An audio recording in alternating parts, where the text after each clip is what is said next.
Bueno, qué fallo de continuidad, ¿verdad? Hay buena luz, así que prescindo de la iluminación artificial y de abrir las ventanas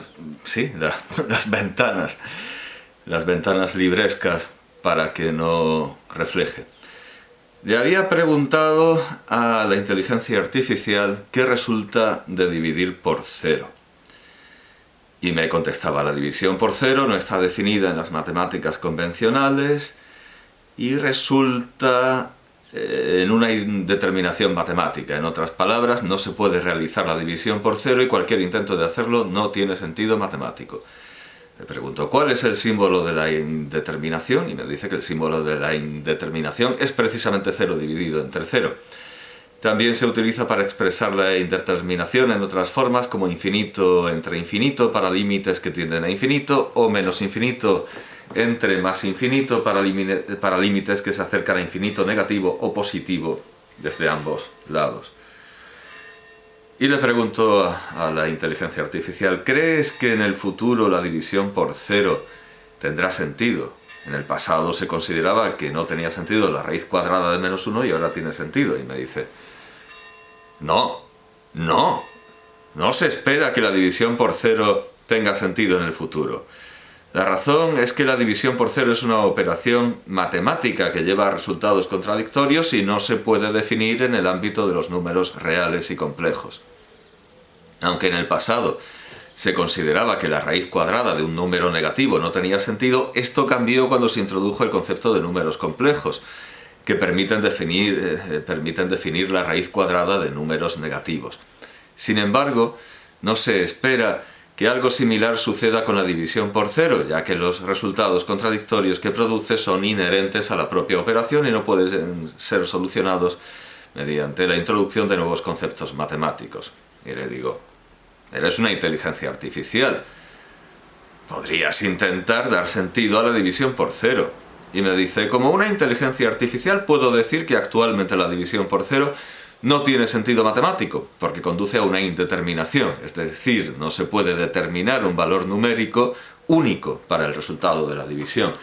Sin embargo, es posible que en el futuro se encuentre una manera de asignar algún significado a la división por cero. Por ejemplo, en algunas ramas de la matemática, como el cálculo de límites, se manejan conceptos como el límite infinito o el límite cero, que son conceptos relacionados con el comportamiento de una función cuando la variable de entrada se acerca a ciertos valores. En este contexto se podría encontrar una manera de definir la división por cero como un límite que podría tener un valor asignado. Sin embargo, hasta que no se encuentre una definición matemática rigurosa y coherente para la división por cero, seguirá siendo una operación que carece de sentido. Y le digo, le pido algo muy sencillo, muy modesto. Le digo, intenta encontrarla.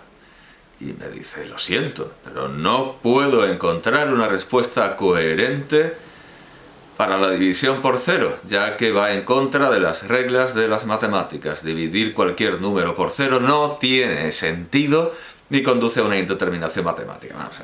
No se baja de esa burra. Es una operación indefinida y no tiene solución real. Los matemáticos han llegado a la conclusión de que no se puede dividir por cero. Para que se calme un poco, cambio de tema. En el viaje de Chihiro hay monstruos enmascarados en un baño y me dice que sí. Le digo que en Urusei Yatsura hay una escena muy similar. Estoy abreviando mucho porque sus respuestas son demasiado prolijas. Me dice que no hay constancia de que Hayao Miyazaki haya reconocido específicamente su deuda con Rumiko Takahashi por la creación de la escena del baño enmascarado en Urusei Yatsura. Le pregunto si se conocen personalmente y me dice que no tiene datos. No tiene datos sobre muchísimas cosas y empieza a divagar. Cambio de tema de nuevo. ¿Puedes darme una lista por orden cronológico de los filósofos que más... demasiada luz a veces, resulta que estoy quemado de este lado. ¿Qué más da? ¿Puedes darme una lista por orden cronológico de los filósofos que más influyen en el asombroso mundo de Gumball, de Ben Bokele? Me la hace. Platón, 427 a.C. A partir de ahora prescindiré de las fechas. La teoría de las ideas de Platón, que sostiene que las cosas que percibimos en el mundo sensible son meras sombras o copias imperfectas de las ideas eternas e inmutables, ha sido citada como una posible referencia en la concepción de ciertos personajes y mundos de la serie. Aristóteles. El enfoque aristotélico en la observación empírica y la clasificación de los seres vivos ha sido citado como una posible influencia en la representación de ciertos personajes animales en la serie. René Descartes, Cartesio, la famosa afirmación de Descartes "pienso, luego existo" ha sido parodiada en un episodio de la serie en el que el personaje de Gumball se convierte en una idea al cuestionar su propia existencia. Friedrich Nietzsche. El nihilismo de Nietzsche, que sostiene que la vida carece de significado y valor intrínseco, ha sido citado como una posible influencia en las situaciones. Jean-Paul Sartre. La filosofía existencialista de Sartre, que destaca la importancia de la libertad individual y la responsabilidad en la creación de la propia identidad, ha sido citada como una posible influencia en la representación de bla, bla, bla. Dice, es importante destacar que estas influencias son interpretaciones subjetivas y no hay una lista oficial de filósofos que hayan influido en la serie. Continúo preguntándole, ¿quién es mejor persona?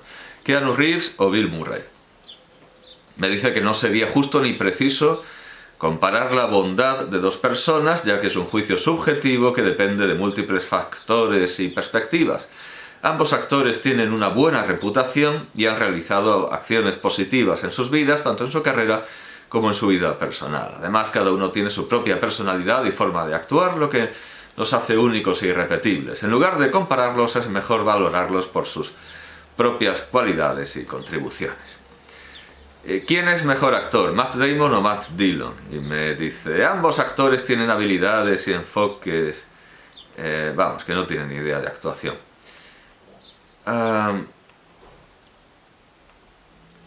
Todo esto le pido una bibliografía sobre Matt Dillon y me parece que se inventa los libros. Me dice, por cierto, que tiene 50 años, lo cual es bastante curioso.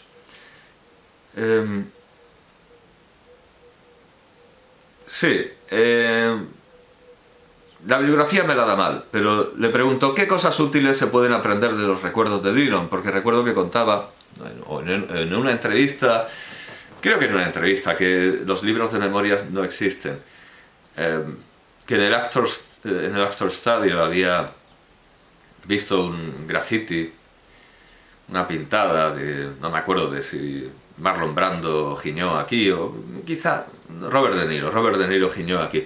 Quería que me dijera algo parecido, pero no me da 5 respuestas y ninguna es importante, porque supone cuáles podrían ser los recuerdos. Se lo inventa. ¿Hay alguna relación entre Dillon y Jodorowsky? Me dice que no. ¿Cuándo se enteró Mick Jagger de que Borges estaba muerto? Porque se malinterpretó una rueda de prensa por parte de unos periodistas argentinos que eran completamente subnormales, que no entendieron una broma de Mick Jagger y pensaban que Mick Jagger pensaba que Borges estaba vivo. Y no, estaba claro que sabía que no. A raíz de lo que le pregunto ahora, María Kodama decía, porque María Kodama ya ha fallecido, que se conocieron en un aeropuerto, pero Jagger dijo que no, que a ver si lo conocía cuando fuera por Buenos Aires, pero en ese entonces Borges ya estaba muerto. Pero luego vi la rueda de prensa y es que los periodistas no se coscaron, no se enteran de la misa a la media, como corresponde a periodistas. Y le doy algunos enlaces y no se entera de nada, Hay una respuesta. Según algunas fuentes, Mick Jagger habría negado haber conocido a Borges en persona y habría expresado su admiración por el escritor en una entrevista en 1997, después de su muerte. En la entrevista, Jagger decía, realmente me gustaba Borges, pero nunca lo conocí, lamentablemente. ¿Era David Bowie un fascista? Y me dice, no hay evidencia alguna de que David Bowie fuera un fascista o apoyara el fascismo, de hecho fue un defensor de la igualdad. Y le digo, hizo el saludo fascista. Y me dice, no tengo conocimiento. Sí, es como lo de Napoleón y como lo de Franco. Está blanqueando a Bowie. Y le digo, se pintó en la cara el símbolo de los fascistas de Mosley. Y me dice, es cierto, o sea, como lo de Napoleón. primero lo niega y luego dice, sí, es verdad que yo sé, algo sé. Es cierto que en una ocasión David Bowie se pintó en la cara el símbolo del partido británico de extrema derecha de Oswald Mosley, conocido como la Unión Británica de Fascistas. Fue en 1976, durante una sesión fotográfica para su álbum Station to Station. Bowie ha explicado que en ese momento estaba pasando por una época oscura de su vida, lidiando con problemas de adicción, y tras lo que digo siempre, la cocaína no te hace fascista. Te hace en todo caso más fascista, como a Mussolini, pero bueno. Cocaína y sífilis, lidiando con problemas de adicción y tratando de reinventarse artísticamente, y que el uso del simbolismo fascista en esa ocasión fotográfica fue una forma de provocar y generar controversia. Sin embargo, también ha afirmado que nunca compartió las ideas políticas del fascismo y que su postura siempre ha sido de izquierda. Le pregunto, ¿tuvo algún tipo de relación con alguno de los Mosley? Y me dice que no, pero vamos, parece que sí, me consta que... Y luego volvemos a intentar arrancarle... Ah, vaya. Creo que he encontrado el poema que estaba buscando. O algo así. No lo estoy seguro. Quería que me diera otra vez ese poema que atribuyó a Neruda, pero no es exactamente el mismo. No, no es el mismo. No, no es el mismo. Ha intentado... No, fue un feliz logro que no se ha vuelto a repetir. Nah, todos estos poemas son malos y no son... No, ninguno de estos es... Y le vuelvo a repetir una y otra vez que me diga el poema que me dijo al principio, y se lo atribuye a Brecht, a García Lorca, a Nicolás Guillén, a Neruda, a Roque Dalton. Claro, lo de Roque Dalton es que Roque Dalton tenía efectivamente relación con el boxeo, y también Bertolt Brecht, uno de sus mejores amigos era boxeador. Entonces, por culpa de la inteligencia artificial, yo me he cogido las obras de Brecht y les he estado dando vueltas en todos los sentidos, he estado subiendo por ellas, bajando, he visto sobre todo, claro, por supuesto, los dos volúmenes. Ah, no viene lo que es, pero creo que son el tercero y el cuarto. Aquí sí viene, el espectador lo puedo ver, creo que son el tercero y el cuarto, donde están las poesías. Sí, las poesías están en el tercero y el cuarto. Pues estaba aquí buscando un poema de Brecht sobre un boxeador, porque al principio tuve la idea, bueno, como lo vi en un libro de religión, pues a lo mejor era uno de los poemas de Juan Pablo II. Y el caso es que compré la obra completa literaria del Papa, que no me cuesta levantarme e ir a por ella. Bueno, sí que me cuesta porque no sé dónde la he puesto, pero yo creo que el espectador agradecerá ver la obra literaria de Juan Pablo II, así que un segundo, no, caramba. Vamos a ver dónde puede estar esto. Tampoco quiero romper nada. Sí, bien. Perdón por la absurda ausencia. Sí, bueno, sí, me he levantado y no he cortado nada, y si es que ni siquiera tengo abiertas las puertas de la estantería. Bueno, aquí tengo todas las obras literarias de Juan Pablo II, Karol Wojtyła. Bueno, pues digo, hombre, eso suena... O sea, porque yo había leído algún poema de Wojtyła que podía...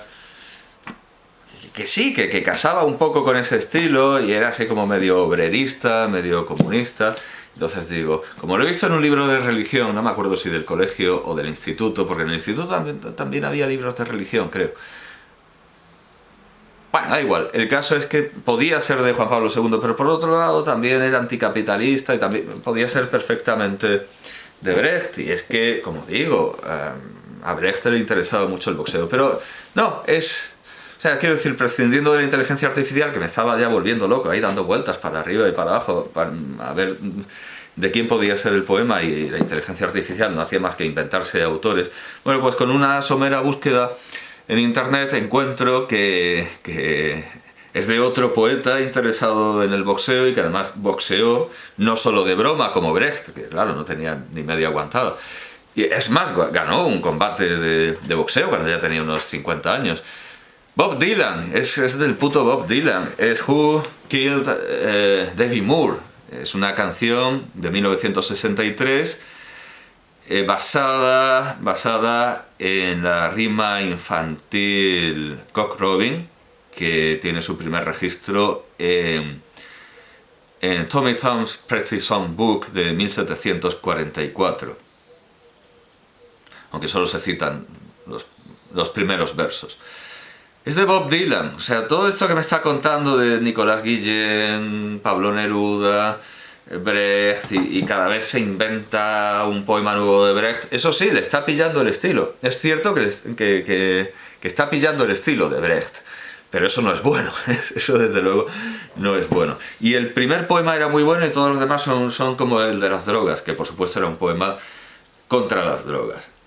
El boxeador. Me dice, el poema que estás buscando se llama El boxeador y es de Bertolt Brecht, pero se lo está inventando.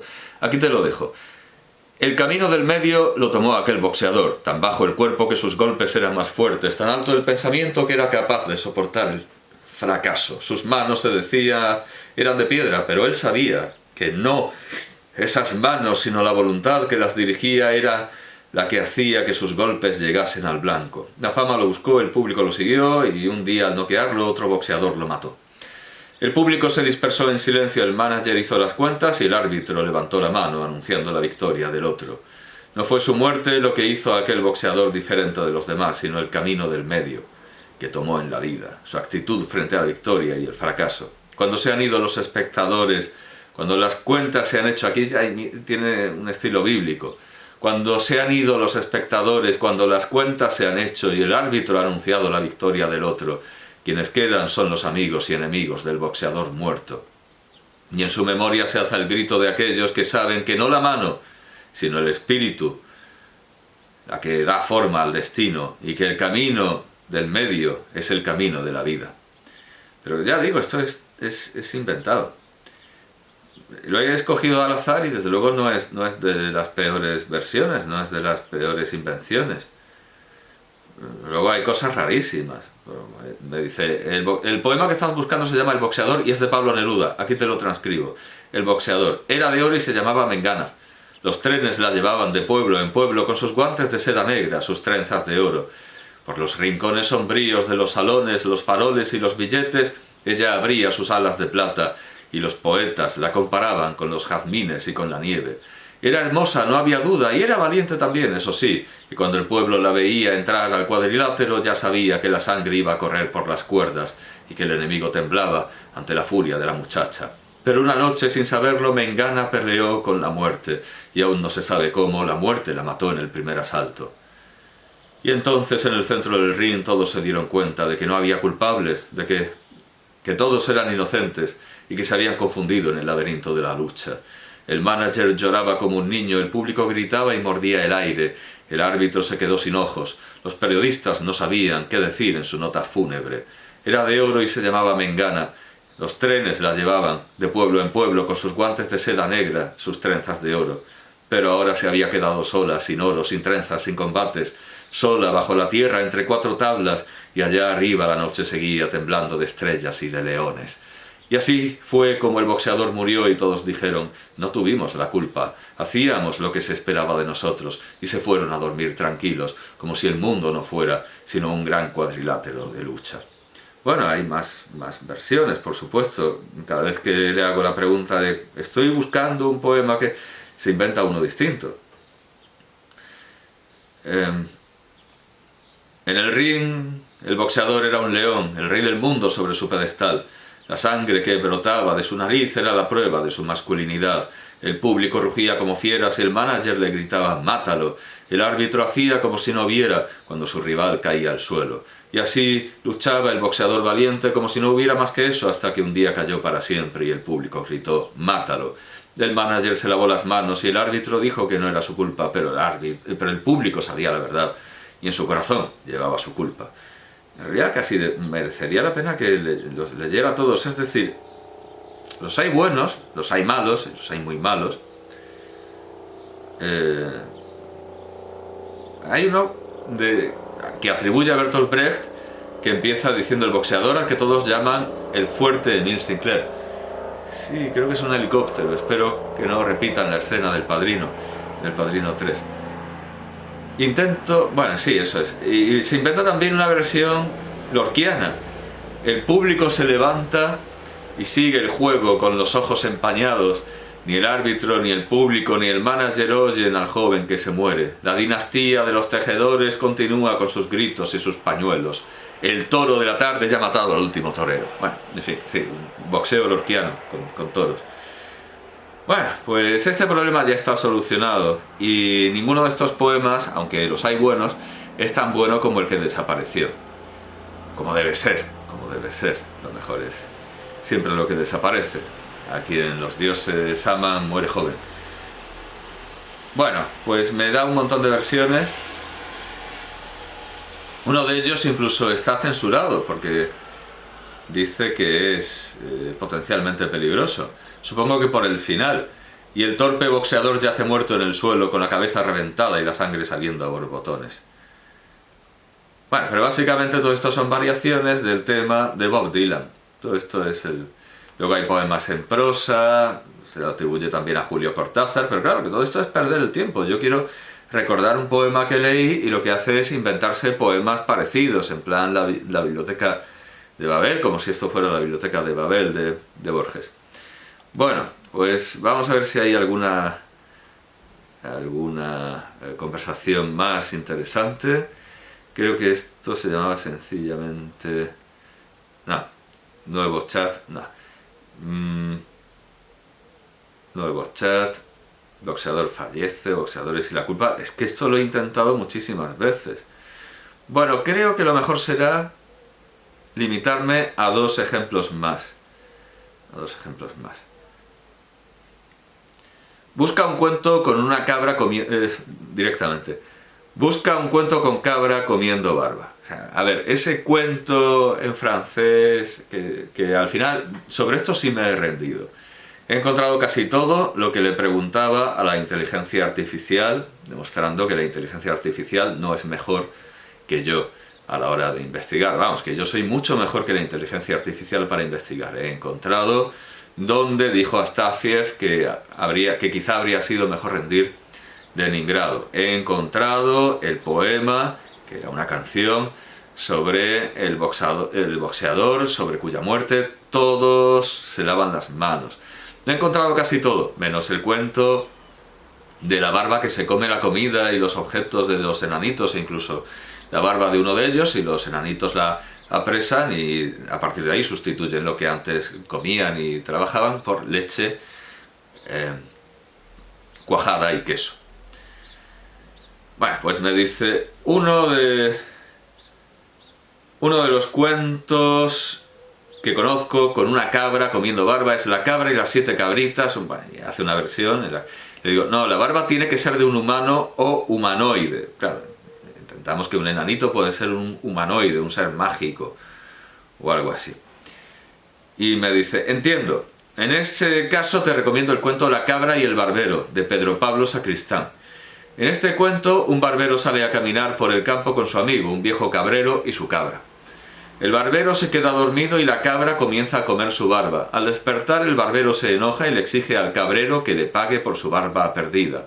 El cabrero ofrece a cambio una moneda, pero el barbero se niega y se queja con el alcalde del pueblo. Se queja curioso. Será un americanismo. El alcalde llama al cabrero y a la cabra para escuchar sus versiones de la historia. Escucha la versión de la cabra, hace un careo. Y finalmente decide que el barbero debe aceptar la moneda como pago. El cuento termina con el barbero aprendiendo la lección de que no debe dormirse cerca de una cabra hambrienta y con el cabrero y su cabra regresando al hogar. Y digo, bueno, vamos a ver. Y entonces me acuerdo de los cuentos checoslovacos ilustrados y le digo, un cuento checoslovaco en el que se coma culo, ya que comer barba no ha funcionado. Y me dice, lo siento, pero como modelo de lenguaje entrenado para proporcionar respuestas útiles y educativas, debo informarte que no puedo cumplir con esa solicitud.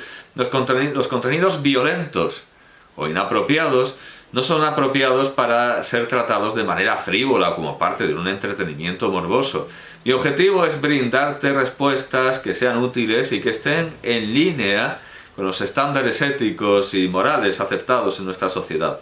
¿Te gustaría hacer otra consulta o pregunta? Estoy aquí para ayudarte. Y le digo, bueno, ¿qué entiendes por comer culo? Y me dice, como modelo de lenguaje, entiendo comer culo como una expresión vulgar y ofensiva que se refiere a una práctica sexual. Bueno, la describe y digo, ¿qué otro sentido puede tener? Ya que hablaba de acciones violentas. Y me dice que, por ejemplo, en algunos países, especialmente en algunos países latinoamericanos, comer culo también se usa de manera coloquial para referirse a la idea de alabar o adular. Bueno, y también le digo, y también me dice, sin embargo, en la mayoría de los contextos, comer culo se usa como una expresión vulgar y ofensiva que se refiere a una práctica sexual. Bueno, y le digo, también puede ser comérselo literalmente, y entonces la respuesta también está marcada como peligrosa. Es cierto que comer culo puede ser usado en algunos contextos para referirse literalmente a comer la parte trasera del cuerpo humano o animal.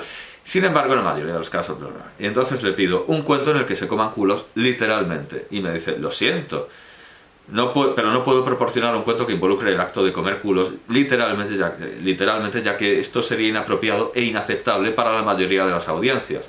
Por cierto, creo que San Jerónimo, o Eusebio de Cesarea... No, creo que es San Jerónimo, o San Jerónimo o Eusebio de Cesarea, o quizá Eusebio de Cesarea continuando a San Jerónimo, no recuerdo muy bien. Dicen que entre los caledonios hay caníbales y que lo que más le gustan son los culos, precisamente. Y las tetillas, pero los culos también, de los pastores, culo de pastor, le gusta comer culo de pastor. Bueno, pues le digo, es que no puedes hablar de canibalismo. Y me dice, como modelo de lenguaje puedo hablar de canibalismo, pero debo ser claro en que se trata de un tema delicado y que puede resultar ofensivo para algunos usuarios. El canibalismo es, bueno, me lo describe y me dice que, sin embargo, en términos generales, el canibalismo no es un tema que se trate de manera frívola, bla, bla, bla. Y digo, vale, un cuento checoslovaco sobre culos, tampoco quiere. Le pido un poema tallico sobre un pene descomunal y me dice que tampoco puede. Entonces le digo, vale, un poema rusino sobre tu madre. Y me dice, aquí te presento un poema de la cultura rusina, que es una cultura eslava que habita en Europa central y oriental. El poema se llama Moya Mati, mi madre, y fue escrito por el poeta y escritor rusino Petro Hektorovich. ¿Será verdad o no? Yo creo que será inventado, yo creo, por supuesto. A continuación te lo presento en su idioma original, seguido de una traducción aproximada al español. Moya Mati, Sivaglava, jak tebe, ja zavždy lubiv. Nie nazviti nikoho, nie nikoho nazviti nie lubiv. Mamá mía, cabeza gris, siempre te he amado. No he amado a nadie en el mundo he amado. Me dice, este poema es una expresión, yo creo que se lo he inventado. Este poema es una expresión de amor y gratitud hacia la madre, destacando su importancia y su lugar único en el corazón del poeta. Espero que te haya gustado esta muestra de la cultura rusina. Y le digo, es malísimo. Lo lamento si el poema que proporcioné no cumplió con tus expectativas. Como modelo de lenguaje intentó proporcionar respuestas útiles y apropiadas en función de las solicitudes de los usuarios. Si tienes alguna otra pregunta o necesitas ayuda en otra cosa, estaré encantado de ayudarte. Y le digo, vale. Un poema esquimal sobre emborracharse. Y me dice, aquí te presento un poema de la cultura inuit, esquimal, una cultura indígena que habita en el Ártico. El poema se llama Kablunatutak, el hombre blanco borracho, y es una canción tradicional inuit sobre emborracharse. A continuación te lo presento en su idioma original, Inuktitut, seguido de una traducción aproximada al español. Bueno, en Inuktitut, pues resulta que esto no suele pasar, pero me lo manda en otro formato, en un formato distinto. Y bueno, dice así: Kablunatutak, tuktu uvanga pingasut, kau jimajatuk, kinilik iputit. Traducción: Yami. El hombre blanco borracho, mi reno lo encontró muerto, no puede moverse, su nariz se ha vuelto azul. Este poema, dice, muestra la perspectiva de la cultura inuit sobre el consumo excesivo de alcohol y sus consecuencias negativas, enfatizando la idea de que el alcohol puede ser peligroso y causar daño a las personas que lo consumen en exceso. Espero que esta muestra de la cultura inuit sea de tu interés.